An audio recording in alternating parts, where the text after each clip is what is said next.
There once was a young man named Roland who played the recorder when he wasn't baking bagels.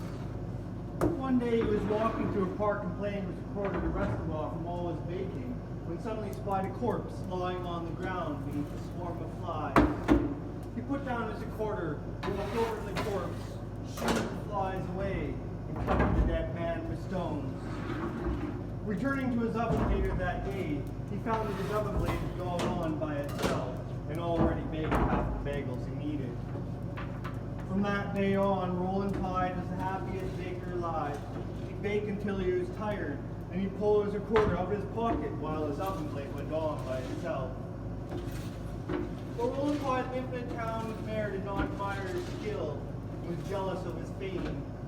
So the mayor devised a plan to rid the town of Roland.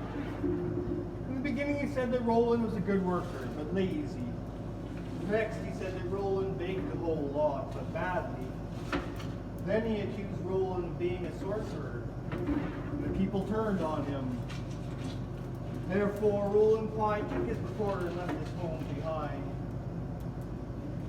When Roland Pye came to a neighboring town, he went to all the business owners, but none of them would give him any work. Finally, he met an old busker and asked him for work to keep body and mind together.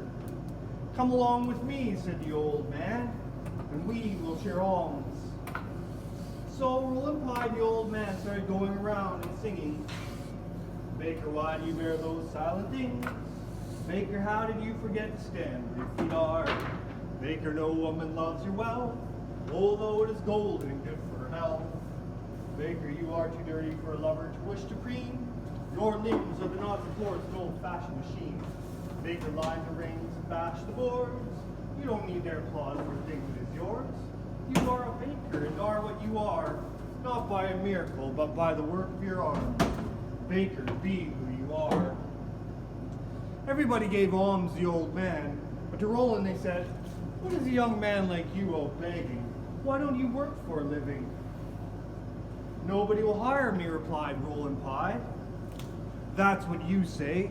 There's a king with so many hungry soldiers that he'll pay good wages to anyone willing to feed them." So Roland Pye went to the king's kitchen and took the old man whose alms he'd been sharing. The oven had never been used by anyone.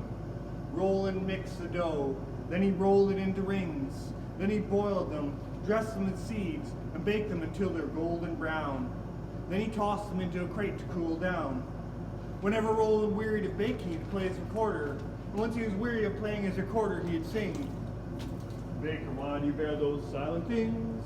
Baker, how did you forget to stand where your feet are? Baker, no woman loves your wealth, although it is golden and good for her health.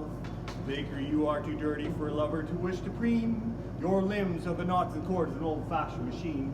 Baker, line the rings and bash the boards. You don't need their applause for a thing that is yours. You are a baker and are what you are, not by a miracle, but by the work of your arms. Baker, be who you are." Hearing the singing, the princess looked out the window. She saw Roland Pye and fell in love with him. But she was a princess, and he a baker.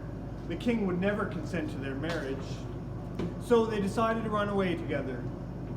They fled at night in a boat. They were already on the high seas when Roland remembered the busker. He said to his beloved, "We must fetch the old man, since he shared his alms with me. We can't go off and leave him like that."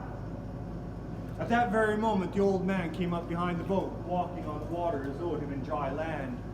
Reaching the boat, he said, "We agreed to divide everything we had, and I shared everything I own. Now you have the king's daughter, and must give half of her to me." At this, he gave Roland Pye a knife to cut his bride in two. Roland Pye took the knife with a trembling hand. "You are right," he said. "You are perfectly right." He was on the point of cutting his bride in two, when suddenly the old man stopped him. "Stop! I knew you were a just man. I am the dead man, mind you, whom you covered with stones. Go now, and may the two of you always be happy." At this, the old man walked away on the waves. The boat came to an island rich in all good things, with a princely palace awaiting the newlyweds.